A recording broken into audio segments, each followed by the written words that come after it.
Hello, this is Lucent, and welcome to part 3 of my developer spotlight of the Eidolon mod for Minecraft 1.16. In the last episode, I talked about rituals, the crucible, and the magic workbench, all of which allow you to use soul shards, which you gather from undead mobs, to do various magical things.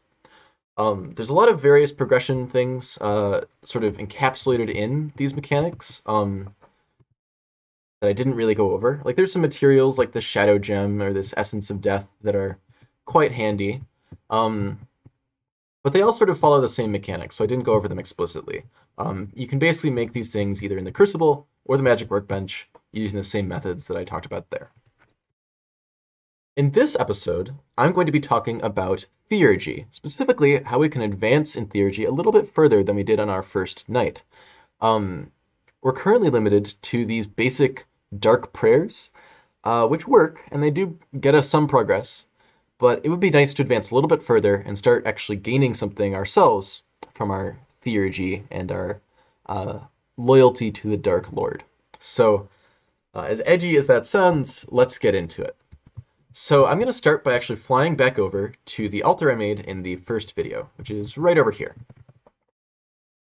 Bam. Okay. Now this altar is workable. It's something that we can use our dark prayer at. And since I'm in creative mode, let me actually do that a couple more times. Okay, so actually you can see it works. That's all that really matters. The eyes flash, and we ostensibly make some invisible progress in attaching ourselves to the Dark Lord. But this altar is pretty boring. It's not very interesting. There's not a lot going on with it. And it's not very effective either. Our prayers, while they might be getting heard, are not really hitting all the notes that they probably should be. In order to make them a little bit more powerful, we can actually upgrade our altar. There's a couple different kinds of altar upgrades, mostly involving putting different things on top of it. For example, altar lighting is when we put certain light sources on top of our altar, and it improves the altar's characteristics depending on which block we use. For example, and let's just stick to the early game for now, if we put a torch on our altar, it'll give it +1 power. Now what does that mean? Why is it +1? This is all intentionally left out. It's not meant to be something that you're supposed to like optimize too much, but it is important that you note that torches will make your altar a little bit more powerful, and certain other light sources can make it even more powerful if you craft them later on. So just sort of take note of that. Another important note as far as altar upgrades are concerned is that they don't necessarily stack with each other. So for example, if I add 2 torches, this won't double the effect of just having 1 torch. It would be kind of silly, for example, if we had an altar that was just covered in torches and it was the most powerful thing in existence. So we can't do that within categories of upgrades. So for all the light sources, we'll just use whichever one gives us the best benefit. Looking across all the different upgrades, you can see that candles give us 2 power, but lanterns give us 1 power and 1 capacity. So the optimal setup is actually to get both a candle and a lantern, which will give us 2 power and 1 capacity. So they'll kind of stack, but you can't just add the numbers together. It'll use the highest of all the things available. Now that would be kind of boring if we only had one item on our altar that just gave us all of our power, and all the others were less powerful and just didn't matter. So these items actually can stack with each other, but they have to stack across categories. So a torch, for example, is lighting, but we can also add a skull to our altar to improve it in some other ways. So for example, a skeleton skull will improve its capacity, a withered skeleton skull will improve its power and its capacity by quite a bit. And these skulls, because they're not light sources, will actually stack their effects with a torch or a candle or whatever you put on it. So let's grab a withered skeleton skull real quick, put it on our altar, and it's looking spookier already. This will additionally improve the power of our altar, and power specifically improves the effectiveness of your prayers. So that's a good thing to optimize for when you're still trying to make progress in gaining favor with the Dark Lord. All right, so we've built our altar, we've improved it a little bit. let's do one more prayer. And again, just a reminder, normally you would need to wait an entire day between prayers in order to do them. But for us, we don't actually need to worry about that because we're in creative mode. But just do note that if you were to do this in survival, you would probably have to wait a little bit longer, well, a lot longer than I'm doing here. All right, so if we chant our dark prayer one more time, you can see that not only do we get the thunder and the flash of fire, but we've actually unlocked a new sign, the blood sign. And we can add this to our chants. But this chant probably doesn't match anything, so let's see what we actually can use it for. As soon as we unlock the blood sign, you'll notice we unlock this new page for Sacrifice Animal. We've gotten far enough with the Dark Lord that they now want us to give a bit larger of an offering in order to continue to progress. And in order to give offerings like this, we'll need a block called the Goblet. The Goblet is fairly straightforward. We put it on the altar, and actually just being there, it'll improve the capacity by 2. But we can also use it to capture offerings. And so if we get an animal, for example, like this pig, and we kill it right by the goblet, it needs to be basically adjacent to it or on top of it, you can see that it's filled with blood. All spooky and, dark and, well, it's fitting, right? We've got a bunch of pig blood. We're going to do a sacrifice.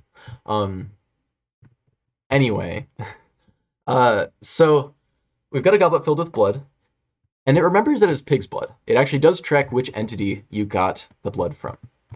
And in particular, the type of entity is what determines what kinds of offerings you can use the goblet sacrifice for. In our case, we only have sacrifice animal. And so if we perform this chant before an altar and a goblet filled with an animal's blood, which is, we've checked all the checkboxes there. We can perform this chant. And you'll notice the eyes flash a different color. The blood is now gone. We actually unlocked a new sign, the soul sign.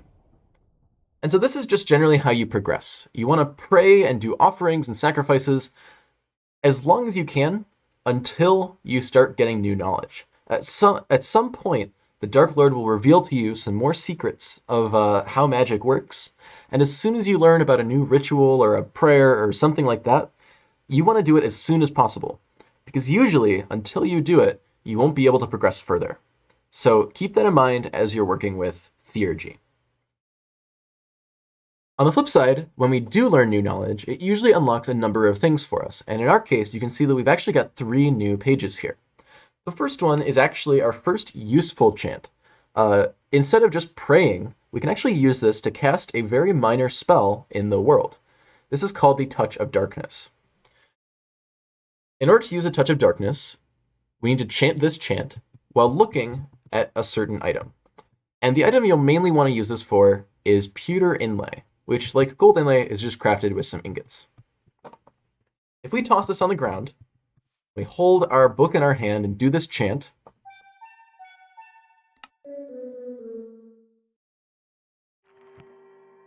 you can see that we actually get an unholy symbol. This isn't terribly useful on its own, but it can be used as an ingredient in certain crafting recipes. And you can see that it's essential for creating some various magical items. These are essentially how you can start making use of the knowledge you've gained. Now that we've progressed far enough that we have an unholy symbol, we've unlocked some recipes for some new items. The symbol also won't be consumed. So if we craft, for example, the Axe of Cleaving here, it'll consume all the other ingredients, but our symbol will be left untouched, so we can use it again. It's basically just there to gate progression. It's an important sort of tool, but it isn't actually consumed. All right, so that's actually handy, and that unlocks some magical items for us to use. But I'll show those off later. Let's talk about some of the other stuff we unlocked. At this point in the mod, we've gotten far enough that our basic straw effigy and wooden altar won't cut it anymore. And you can see that we've actually unlocked some recipes for some new altars and effigies. For an altar, we've unlocked the stone altar, which is actually crafted in the arcane, or the magic workbench that I showed off last video. It's still fairly straightforward. We just need some stone, some pewter inlay, and a soul shard, and we get 3 of them. So it's not too expensive. Let me just spawn one of those in. And let's actually tear down this altar and replace it with a stone one. Yeah, okay, that looks fancier. We also unlocked a recipe for a new effigy, or a replacement for our effigy. We've also progressed far enough with the Dark Lord that they've actually revealed a little bit of their true form to us, and we can use that to create a much better effigy that specifically targets the Dark Lord. This is necessary for some of our later rituals and rites. And as you can see, in order to craft it, we need the unholy symbol. So we'll need that much progression in order to get to this point. I'll just spawn one in, and bam. We can put it on the altar, and we get this cool little Cthulhu figure. These won't actually change the effectiveness of your altar on their own, but they are necessary for further progression. Because as we get into higher level rites, we'll actually need a stone altar and an elder statue present in order for them to work. And we don't have any of those unlocked yet, but this last entry in Theurgy is an example of that. And as the mod continues to expand in future updates, hopefully, it'll be used for a lot more. But for now, all we can really do is progress. Now, I'd like to first take a moment to max out this altar so that we can progress as fast as possible. And even though I'm in creative mode and able to do offerings a lot faster than usual, this is still a good idea in survival. I'd say it's a really, really good idea in survival, actually, because all the time spent waiting for you to be able to submit another prayer, you can basically cut it in half or even in thirds by fully upgrading your altar whenever possible.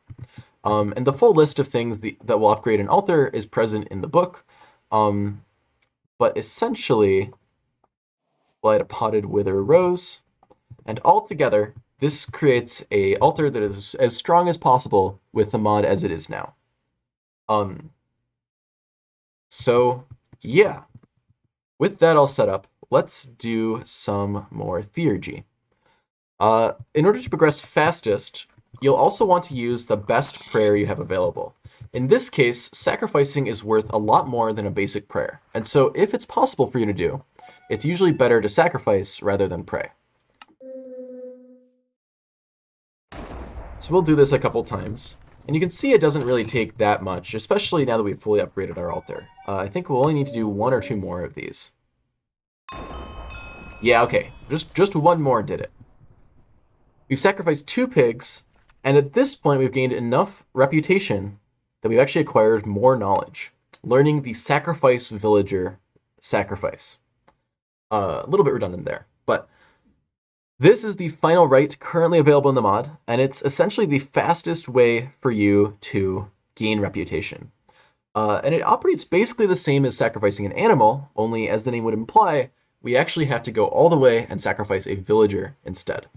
So this can be a little bit finicky. Let's just get a friendly, willing sacrifice here. See if we can kill them. Okay, there we go. I got them.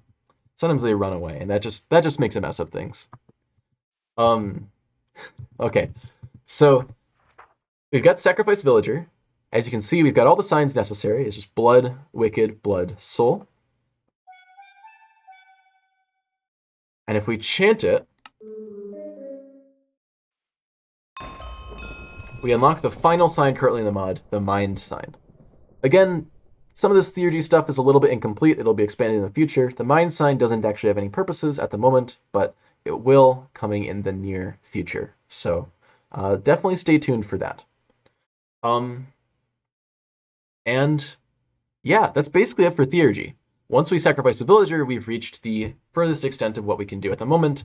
But in the future, there will probably be additional steps that you'll need to complete in order to fully satisfy your Dark Lord. So just in general, things to keep in mind. Try to pray or sacrifice as consistently as possible, and try to do it as best as you can whenever possible. So use all the upgrades currently at your disposal to try to make it go faster. Yeah, okay. With all that said, this video might get a little long. Actually, it's getting pretty long, I figure. Even if this video is a little shorter than the other ones, I'm going to cut it off here and dedicate the whole next video, the last part of this series, to talking about some of the cool magic items that are in Eidolon, so that you can see if it's worth your while. For now, though, I'm going to sign off. So this was Theurgy. This is how you progress in the mod and gain favor with the Dark Lord. In the future, I'd expect this to be one of the areas that is expanded the most, because currently it's not used for too much, but I do like the mechanic, and I have a lot of ideas planned for how to use it more later. For now, I've been Elucent, and this was part 3 of my developer spotlight of the Eidolon mod for 1.16. And yeah, I hope you enjoy the mod. I hope you enjoy this video. I'll see you in the final part, part 4.